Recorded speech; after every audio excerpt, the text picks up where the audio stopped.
Hi everyone, welcome to Morning Matcha. Today's guest is Katerina Schneider, who's the founder and CEO of Ritual, which is reinventing the vitamin. Hi. Hi. Thanks for having us here in your beautiful space. Thanks for coming. It's Excited so to drink fun. some matcha with you. Yeah, same here.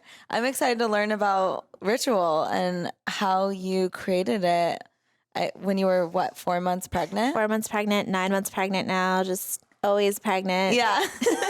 Seems to be the creative force behind growth. For sure. So tell us a little. I want to go back to what you did, but what were you up to before Ritual? What's your background? I feel like I've had 20 careers, all different.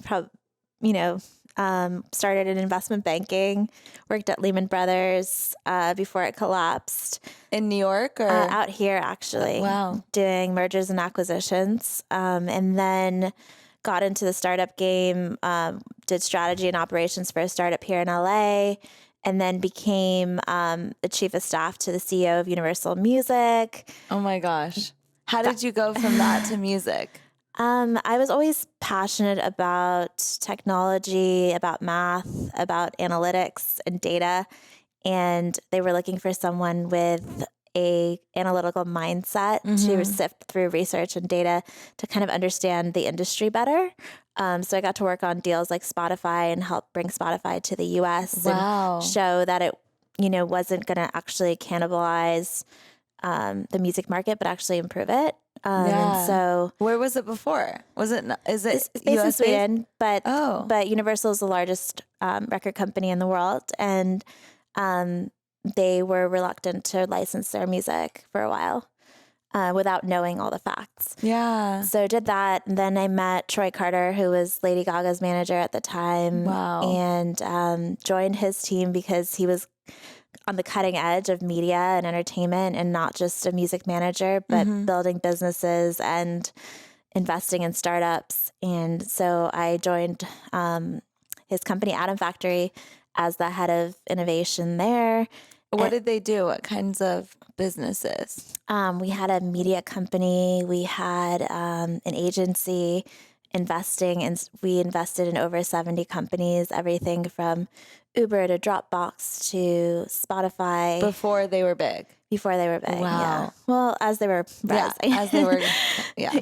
And so I got to meet a lot of incredible founders and learn how to build brands and really kind of merging culture, brand, technology. And was 4 months pregnant, working with Troy, running his investment fund with him, and just had this kind of aha moment where, cared more than ever what I was putting in and on my body. Was always fascinated by health and science, kind of a chemistry nerd myself, but got rid of deodorants, toothpaste, sunscreens, cleaning supplies. She probably can relate to. And told my husband, don't spray your cologne here. And then one day was kind of like, what's in this vitamin that I'm taking every single day? I was really skeptical of vitamins overall. I always thought you can get everything you need from your food, from your diet. My mom was a macrobiotic chef, so it was kind of instilled in my head, you eat this seaweed here and brown rice here, and getting everything from kind of the earth. And so I was like, all right, let me take a look at this, or not, all right, let me take a look at this, but what's in this? Yeah. And realized kind of the same ingredients that I was throwing out throughout the house and looking for were actually in something that I'd been ingesting. What are some of the things that you found?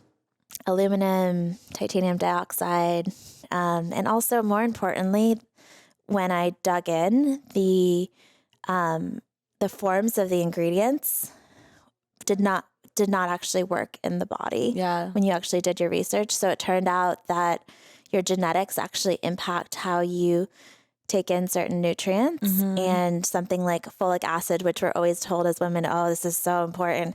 Over a third of women have a gene variation where they can't even properly utilize synthetic folic acid. And what's just found in over 90% of vitamins. Yeah. So you need you need folate. Right. Folate, methylated folate. And So that was pretty shocking to me. I mean, I called up a bunch of friends. I was like, what vitamins are you taking? I need a good one. And literally nobody could remember the brand. It was, brown bottle, yellow cap, nature, something. Yeah. There was zero brand affinity in this space, this $36 billion industry in the US, which is crazy. 1 out of 2 US adults are taking vitamins every day. And literally nobody that I spoke to can remember their brand. You can remember your deodorant, your toothpaste. Yeah. But when it came to vitamins, it was total black box for people. And they don't actually take them as often as they want, right? Yeah. Which is probably good if they're really bad for you. Yeah, but, exactly. So fundamentally, I had this moment where I was like, this is not the best time to start a business. I'm about to have a baby. My husband's also a founder. But I felt like I didn't have a choice. I didn't feel like anyone would be approaching solving this problem with the experience and background that I had in brand building, passion and questioning and data and research and being kind of an avid researcher. Yeah. And I wanted to get to the bottom of kind of what was right and what was wrong. So raised our first round of funding while pregnant from, going up north to Silicon Valley, VCs, and being like, I'm going to reinvent the vitamin and I'm 4 months pregnant. What was that experience like? It's crazy. I think I'm lucky because I had a lot of venture capital relationships that helped along the way, but there were people that were really unsure that I would continue working after. A lot of men who were like, oh, you're not going to stop working after you have a kid. I know that's going to happen. And the boardrooms were mainly men, right? Yeah. Yeah. And so I think the people that believed in us early on could see my passion and wanted to almost, partner with us and did in a way. And so forever grateful for those kind of early checks that we got. So it was, you didn't even have the product then, I didn't have right? a product. I didn't have a team. I just had an idea and passion and was really fired up about it. And you knew from the beginning it was going to be subscription based? No, I knew nothing. I just knew that this industry was so messed up and it needed a change on so many levels. Yeah. And I knew it was a really big industry. And you knew that you were going to be transparent about all your products going in. Yeah, I think it became kind of a discovery process along the way as we formulated the product. So I hired Dr. Luke Bucci, who's our lead scientist in-house. He was the head of research at Schiff, which sold for over $1 billion to RB. He was the head of research at Renew Life, which sold to Clorox. Wow. Leading scientist in the industry, and couldn't have done it without him. And basically just asked him a billion questions early on and started to peel away the layers and find out where the skeletons were buried and what was right and what was wrong. And so the initial idea wasn't, let's show where every ingredient's coming from and why it's there, even though that's what we ended up doing. It was the first thing we tried to figure out is, what do women actually need in their diets? Are we being lied to? I think I'm getting everything from my food. A lot of my peers think the same way. So for a year, we just looked at women's diets today, not 50 years ago, which most products were formulated based on. And it turned out it wasn't the 20 to 40 things in a typical multivitamin that women needed. We identified 9 essential nutrients, D3, folate, B12, magnesium, omega-3s, K2, MK7, which you get from fermented foods, that all of us could use more of, and other ones as well. And so that was the first thing. And then we got to the forms and we're like, oh, wow, this is crazy. Not all these forms work in the body. Not all of them have clinical studies or research behind them.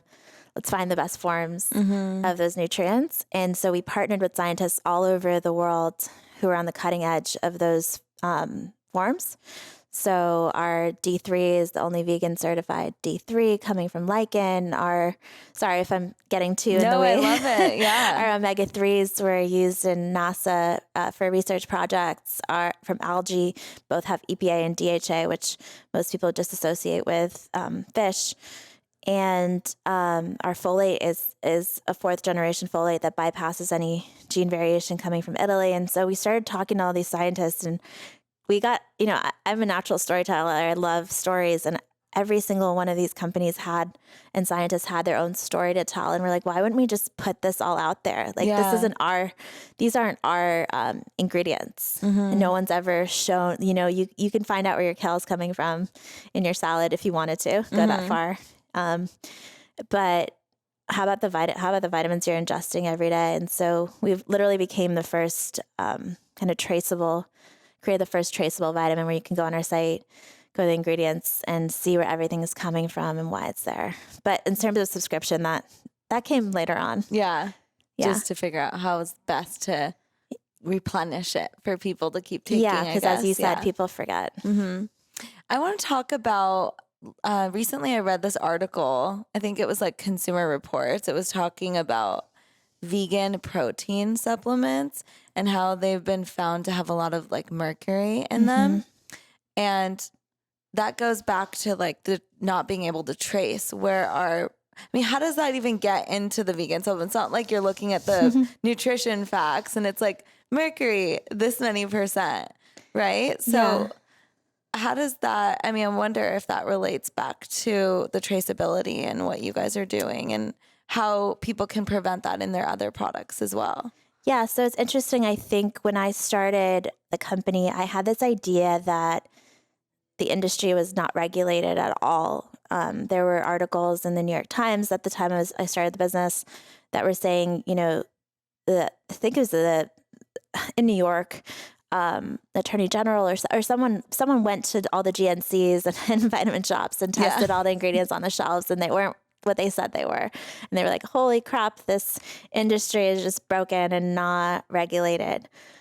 The more you dig in and the bigger of a business that you build, and having people on our team from the industry, you realize that the industry is actually regulated. So there's rules in place to do testing. There's rules in place to test for things like microbes and heavy metals like mercury.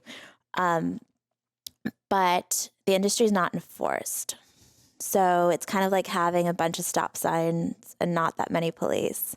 So kind of like the beauty industry, would you say? Yeah, I'm not as familiar, but maybe even worse so. Yeah. In a way, I think it's the barrier to entry is really low. So anyone can start a vitamin company but as you grow, you're under the microscope. And so I think it's in some ways it's kind of a paradox because I don't trust the big companies, but in a way, as you get bigger, there's more emphasis on regulation, standard operating procedures. And I think that should give customers, consumers assurance in some ways, but I think you always have to be a researcher yourself and dig in. Yeah, always stay curious.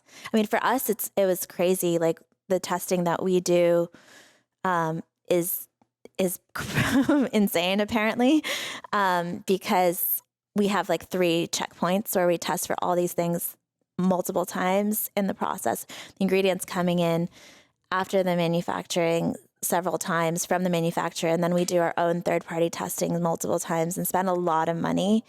But that's because we're kind of obsessed with what we do. Yeah. And we just think it should be that way, but that's not necessary. Or that's not necessary. It's not required. So, okay, you raised your the first round. Yeah. And then you do all this research. How long does that take? The research and kind of building the company took about a year. Wow. And then we launched. Last year or a little over a year ago? Yeah, a little over a year ago we launched, which is so crazy. Yeah. And how many people were working with you at that time?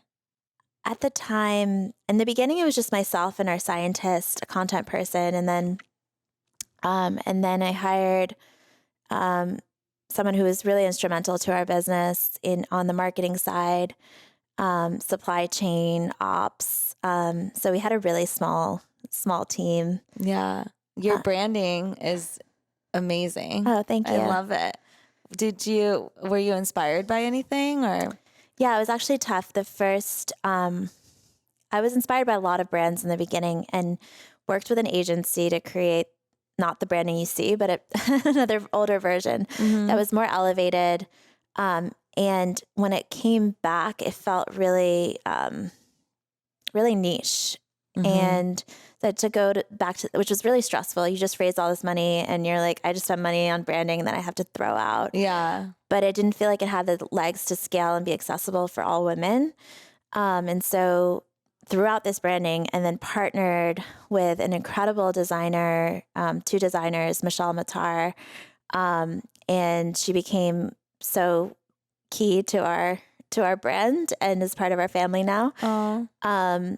And so working with her and our scientists and Lauren Hayes from our team, we kind of developed what became our brand identity, which is kind of this mishmash of science and design and kind of that perfect alignment where the science doesn't feel so intimidating. And it's like we're transparent, about our ingredients. Why not be transparent about our language? Yeah. The language we speak visually, our visual identity, and the way that we communicate with customers. And so that's kind of what developed. And it was just so fun to create this brand that made me smile. Like the first time I saw our logo and the yellow, I was happy. Yeah.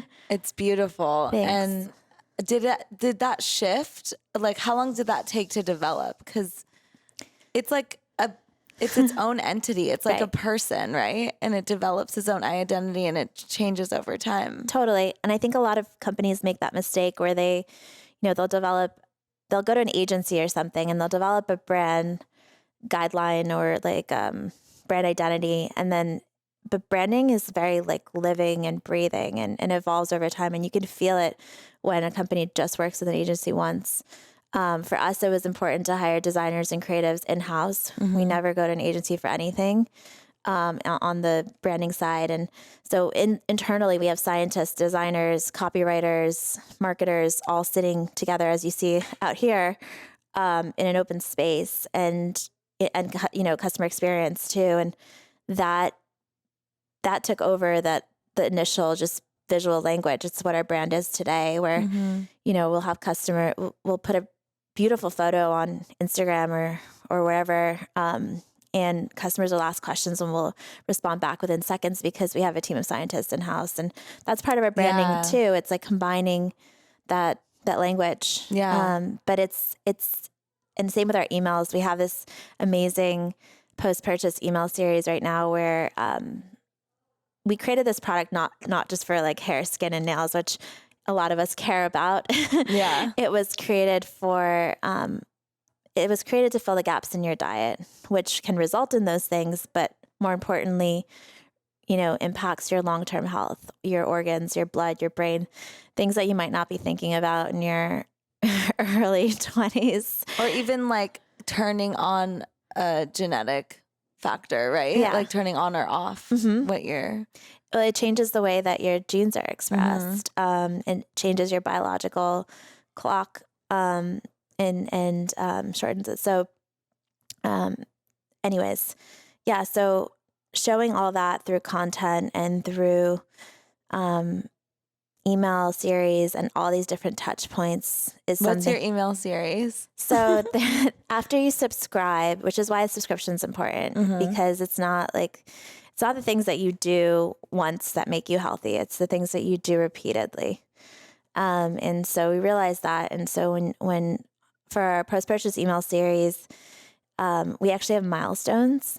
So you unlock blood building or you unlock organ health or cool. brain health. And over time, over the course of taking the product. And it's these beautifully illustrated diagrams and what's actually going on in your body on a cellular level. So that's a really big part of the brand as well. Yeah, because it gets them excited to get to the next level in a weird way. But it's true. I mean, you take a vitamin and you're like, okay, is it working right now? What's it doing?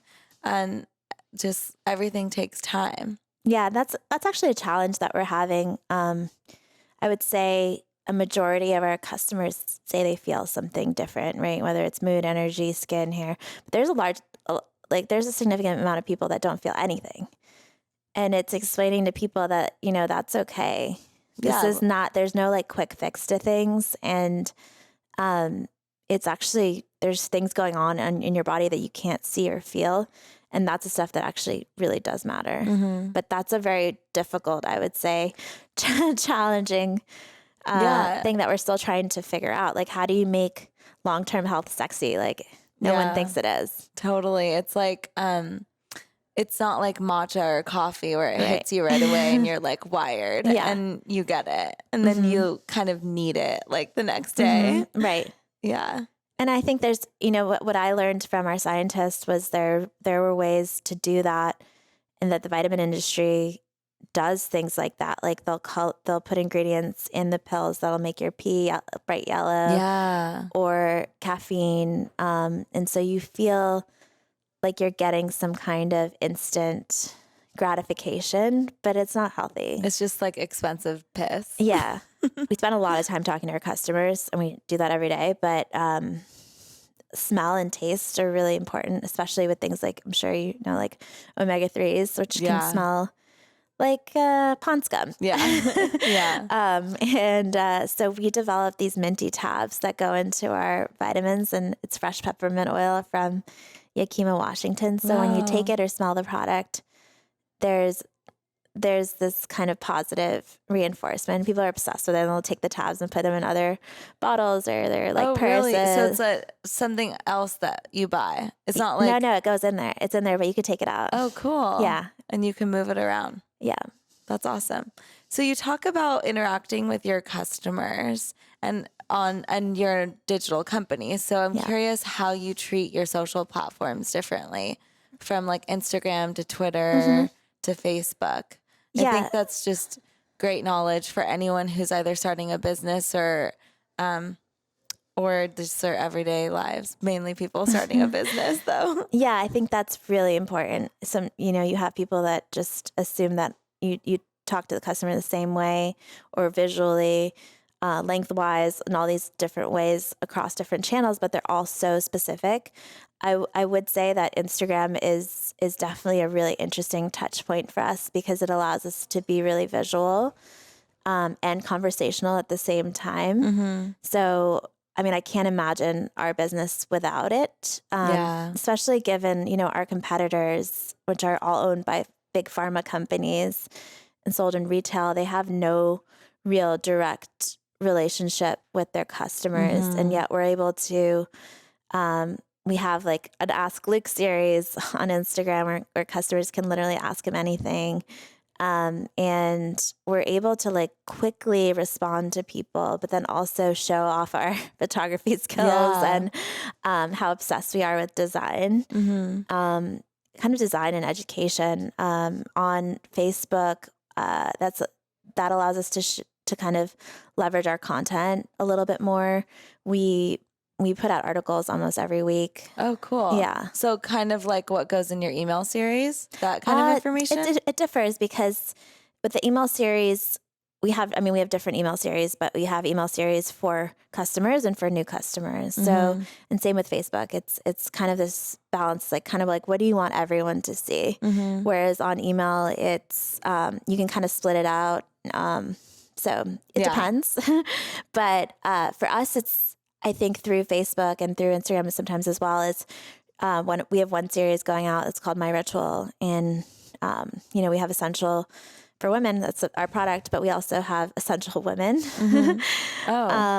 So we're highlighting really inspiring women that we know and showcasing their daily rituals that make them who they are, through this series called My Ritual. And it kind of shows a little bit of a lighter, more lifestyle element to our brand, and we can have fun with, and showing kind of the things you do every day really do matter, whether it's being like more organized or going for a run or simple things that anyone can kind of adopt.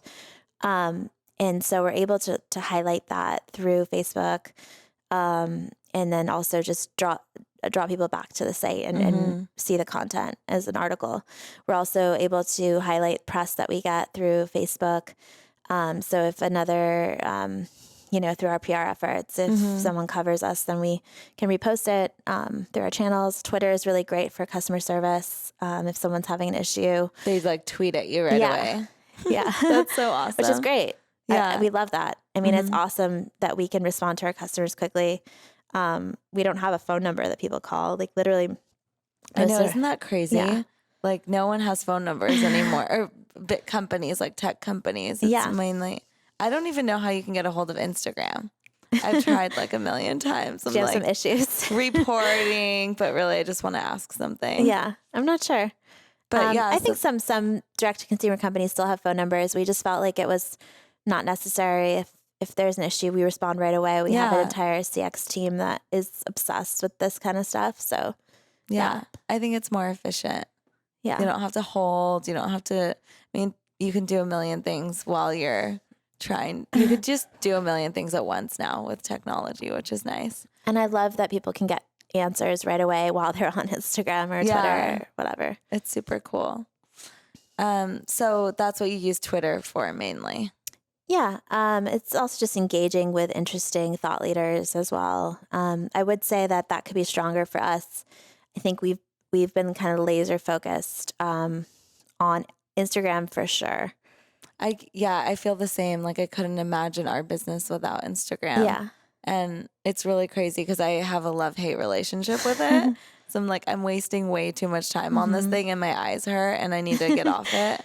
But I use it in a way where we find out about new products, new businesses, and we cover that on our site. But you can really build, we really build like a great community with it. But then at the same time, it could just be, I don't know, just make you self-conscious and like all these other things that come along with it. But it's great that you can like literally go on and be like, oh my God, this vitamin is beautiful. They're super transparent and like shop right from there. Yeah. That's crazy. For me, the most exciting thing about Instagram is seeing how people are tagging the product and talking about it. I think as a CEO and founder, I want to know how people are marketing us and how they tell our story. And it helps me evolve how we do it ourselves. That's cool. I don't know if you ever do that, but I literally spend all my time like refreshing and seeing how people are like posting about a vitamin. I love that. Kind of sad. Don't tell anyone. Or no, maybe I love that. I'm too obvious have to go. now. I do that too sometimes with our stuff, but I'll have to go check yours out. So I totally forgot what I was going to say. Brain fart, pregnancy, brain fart. Happens. Although you're probably more creative, right? Kind of. It's weird because they say that like all your creativity goes to creating the baby and then you're like depleted. Huh. Or I've heard that, but I don't feel, I feel the like opposite. That. Yeah. Yeah. What is it? I feel less organized for sure. Yeah. But I feel more creative. Like I've always had a lot more ideas during pregnancy, which I think is really, I don't know the science behind it. Maybe it's just you're just going to have to keep getting pregnant and grow the company. You have to research this. So yeah, what have you, I love asking this question actually. I've been asking it the last few interviews I've done. What have you learned about people through your business and your product? You mean consumers or? Consumers. Consumers. Their habits. Their habits. Usually people suck at forming people suck, and period. keep. No, I think people are incredible. Yeah. But I do think it's really hard for people to form a habit. And I think you have to hold their hand through it. We've learned that a lot. I mean, we do a lot of customer surveys and talk to our customers. We brought customers in here 2 weeks ago. And I think it's really hard for people to do something regularly every day, whether it's taking a vitamin or drinking more water. And they need the tools to do those things. But everyone knows that that's like, the greatest thing once you've achieved it. Yeah. And so I think for us, thinking about what those tools are on a day-to-day basis, and we tried some personalized habit bots that we created, not just around vitamins, but around drinking more water, moving more, or thinking more positively. we're just still experimenting and trying to understand behavior. Is it Behavioral a psychology. app or? It's through Facebook Messenger, so you get a reminder every day. Cool. But we're trying to really understand that, and obviously we want people to take our product more regularly. But we have learned that over 70% of our customers are more regular about taking their vitamins than ever before, and that makes sense. You go to the store, you buy some random thing, it's ugly, probably has the worst ingredients ever. Sorry. And then you Run basically, out. or you don't even run out. You might take it 2 or 3 times, and then you have this dirty vitamin drawer. Yeah. But there are no tools. None of those companies are actually talking to their consumers or are finding out, do you feel great? Like, what are you feeling? Or how do I help you form a habit around this? Because they're not direct to consumer. And for us, it's constantly checking in and also just giving people tools. So we created these cute little sticker calendars where there's a 21-day challenge or the bots, but we're still trying to figure out how to evolve from being known as a vitamin company to being a habit company, because that for us is really kind of very interesting. What are some other habits that you've been thinking of? I mean, other than the water and stuff. I think for the future for us is changing the way that people interact with their everyday products. And so, which is why I don't want us to be known as a vitamin company, because I think it's very limiting. I would never see us creating a sleep tonic or a glowy skin serum or whatever. Or, I think for us, it's all about the essentials and the things that are really critical to life that you do every day. And so that's everything from vitamins to sky's the limit. But I want to know, because I was reading an article and you had mentioned it, and I was like, what are some other everyday things that I do that I don't think about? Because it's become a habit for me. I walk my dog every morning. I go to Pilates almost every morning. I miss Pilates. Yeah. I know. Just I'm talking about that. Yeah. And I'm not. What are some of the products that you use on a daily basis? Makeup, a face oil that I'm obsessed with, but skincare I use every day. Yeah, I don't. Deodorant, toothpaste. Maybe some deodorant, maybe some toothpaste. Sometimes. Yeah, only when I need it.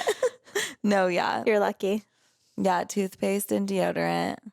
So are those ones that you've been thinking of? Or but those are ones that people already have a habit around, I would assume, right? Yeah, I mean, we're still thinking through what the future looks like for us. I think, without getting too specific, there's other categories of products that need disruption that people use every day, and they also contain ingredients that you don't want on your body.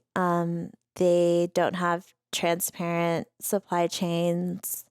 They're packaged in an ugly way, or a way that's not really conducive to a great experience. Possibly don't use research and science in the best way. So kind of applying all those different lenses for us are interesting, and things that we're thinking about. But it's, there's a lot to do with we have one product right now, and the business has been growing really well and thoughtfully around this one product that also is living and breathing, and we're constantly evolving that. And you can't do a lot of things really well. And for us, it's not, you have some companies that release hundreds of products or dozens of products. And for us, we're really thoughtful about, if we create one thing, it's the best. There's nothing else out there that exists like this. Yeah. It's easy to apply beautiful branding. Anyone can do that. Well, not anyone, but a lot of people can do that. Yeah, you can just slap on a great identity and whatever, but is your product really shining because it's the best, because there's nothing else like it? And Ritual, definitely. Even the freaking pill looks beautiful. It's gorgeous. Yeah, and it's kind of form follows function for us. The pill, I didn't want to take 5 to 6 different pills. I'm not sick, knock on wood, or it's not wood, plastic. But I didn't we surveyed hundreds of women, and the max amount of pills they wanted to take was 2. So we were like, how do we fit oil and dry ingredients into one capsule, which is like rarely done unless it's a soft gel and it's like a paste where everything's interacting. Mm-hmm. And who knows what the stability is like with something like that. So we challenged one of the leading $5 billion manufacturer in the world in this space to work with us to create something that was vegan, non-GMO, stripped out talcs, PVP, shellacs, and plastics that were used in most other pharma types of encapsulations. The outer capsule has a delayed release mechanism, so it bypasses the stomach and gets released in the small intestine. Oh. So that's why a lot of people don't experience nausea and things like burp back. So everything was very intentional. And then we're like, oh yeah, and it's pretty. Yeah. But that's what most people are, it's interesting. One of the challenges we have is I was at this dinner a couple of weeks ago, and everyone's like, I love Ritual. It's so pretty. And I'm taking it. And I was like, why do you take it? They're like, because it's pretty. Oh my gosh. And I was like, damn it. We have a long way to go. Yeah. Like there's so many things that we put effort and thought into and money into. But we need to be better at like educating people about, because sometimes the shiny thing is what things that people gravitate towards. Hopefully the shiny thing brings them in, and then they learn through your email series and Facebook content. It's true. It's smart. So my last question is, how has it been for you? So you started when you were 4 months pregnant, and then like you had your baby, you continued to work. Do you bring your girl to work? I just want to know all of it. Yeah, it was tricky, and I'm about to go through it again. Yeah. Pregnancy, it turns out, is like the easy part. And then you have the kid, and I think there's a lot of guilt and balance. And I would say it's one of, it's been some of the hardest years of my life, but also the most rewarding, in the sense that every day, I have to go to work, dinner tonight, I'm not going to see my daughter. And there's just choices that you make. And so for me, it's just really scheduling things, and trying to balance them the best way that I can. And also just not feeling guilt. Cause I think that in the beginning I was very guilty about either spending too much time with her or not enough time with the business. We have a board of investors now. And that pressure to just grow this into a really big thing personally, and for the people that believe in us. So for me, it's kind of finding that balance where I'm happy, because that impacts everyone. Yeah. So the weekends, for instance, I'm entirely with her and my husband, and I most times it's really hard to shut off the phone, but there'll be chunks of time where I'll literally put my phone away, and just every time I come home from work, put my phone away for an hour before she goes to bed and just focus on her. And so the time that I do spend with her is the best possible time. Yeah. Whereas I could spend, I can spend hours with her during the day, but I'll be doing a lot of other things. I know I'm so focused on her.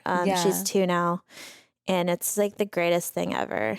It's like pure love and joy. And I feel so happy coming into work in the morning because I've just spent all morning with her. And I love what I'm doing. So it kind of is an amazing, I feel very lucky. And I think for a lot of women, I didn't realize how hard it would be to be a mom. And I just have so much respect for all these amazing moms, whether they're working or not working. Not working to me seems harder, which I would never imagine. So yeah. I love that. That's exciting. Yeah. Yeah, I think everyone does it differently. And the guilt thing, I'm sure, would be really difficult. But again, you have a little girl, and being able to show her what you've created and what you've done, and having that make you happy and bringing that back to her is just a beautiful thing. You want your kids to see you happy, whether you're staying at home or going to work every day. And I think for me, that was also why it was important to start my own company, because I've always wanted to build kind of like the life that I've wanted for myself. And it's also like translated into the culture that we've built here. It's really flat, and I'm like so happy to be around my peers every day. Mm-hmm. Like I could like, I don't care that I'm the like, to me, like being a CEO is not that important at all. But empowering people to be like by my side through this, in the company, and like building this thing together, is so exciting. And I'm like really humbled and excited to be surrounded by our team every day. Yeah. They're my friends. I learn so much from them. They're like smarter than me in so many ways. Yeah. But that's also like, I know that if I'm not at home with her, I need to be really like present here. Yeah, present here, and also being surrounded by people that I actually want to be around. So I don't know if you feel the same way. I 100% feel the same way. I don't have 30 people, but I definitely feel the same way. Yeah. Well, thank you so much. That was really fun. Oh, thanks so much. It's been so great. nice getting to know you. And I'm super excited to start taking Ritual. For sure. I want to take like 3 like you during pregnancy, right? Yeah. Although that's check with your doctor. Yeah. I'll check with my doctor for sure. Okay. Thank you. Awesome. Thanks so much for having me.